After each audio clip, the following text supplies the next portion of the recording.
BJP Amit షాపై Jagan వదిలిన బాణం ఏంటంటే అందరూ చెప్పేది కొడాలి నాని గారు. కొడాలి నాని ఈయన ఎప్పుడు వివాదాస్పదమైన వ్యాఖ్యలు, బూతులు అన్ని విధాల ఈయన మాట్లాడడానికి సమర్థుడు.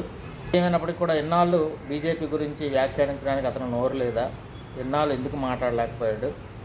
ఇప్పుడు ఏదో వాళ్ళు వ్యాఖ్య చేశారని చెప్పి విమర్శలు చేసి బీజేపీని రోడ్డున పెడదామని చెప్పి ప్రయత్నిస్తుండడం ఎంతవరకు సబబు అనేది కూడా ప్రజలు ప్రశ్నిస్తున్నారు, వీక్షిస్తున్నారు, అతని గురించి పరిశీలిస్తున్నారు.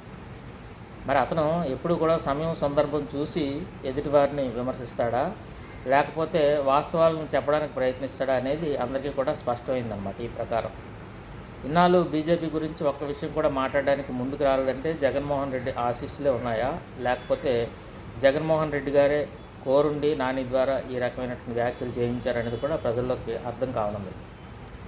ఏది ఏమైనప్పటికీ అతను వ్యాఖ్యలు చేసింది వాస్తవమా లేదంటే అవాస్తవమా అనేది మనం పక్కన పెట్టినట్టయితే ప్రస్తుతం బీజేపీపై ఎదురుదాడి దిగింది వైసీపీ.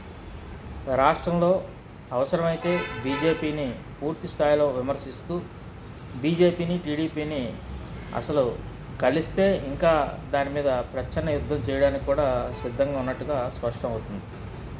అయితే అధికారంలో ఉన్నటువంటి బీజేపీ పార్టీ, కేంద్రంలో ఉన్నటువంటి అధికారంలో ఉన్నటువంటి బీజేపీ పార్టీ జగన్మోహన్ రెడ్డిని ఇప్పుడిప్పుడే ఎందుకు తిడుతుందని చెప్పి కూడా ప్రజలు వ్యాఖ్యానిస్తున్నారు. ఏది ఏమైనప్పటికీ కూడా రాబోయే ఎన్నికలు చాలా హుషారు గొలిపేటట్టు, ఉద్యమాలు రేపేటట్టు, అన్ని విధాల ప్రజలకి ఆసక్తిని కలిగించేటట్టు వస్తున్నాయి. ఈ సందర్భంలో మరి ఎవరు, ఏ పార్టీ వారు ఎన్నికవుతారు అనేది ప్రజలే నిర్ణయిస్తారు. దాన్ని దృష్టిలో ఉంచుకొని నేతలందరూ కూడా ఇకపైన తాము విమర్శలు చేసేటప్పుడు కూడా ప్రజలు దేన్ని పరీక్షిస్తున్నారు, ప్రజలు దేన్ని పరిశీలిస్తున్నారు, ప్రజలు దేన్ని ఆదరిస్తారు అనే అంశాలను కూడా దృష్టిలో పెట్టుకుని ఆ ప్రకారం ముందుకెళ్తే ఏ పార్టీ వారికైనా బాగుంటుందని చెప్పి అభిప్రాయం వ్యక్తం అవుతుంది. ఈ వీడియో మీకు నచ్చితే తప్పకుండా షేర్ చేయండి, అదేవిధంగా సబ్స్క్రైబ్ చేయండి, మర్చిపోకండి. ధన్యవాదాలు. మీ సన్మూర్తి, సామాజిక విశ్లేషకులు.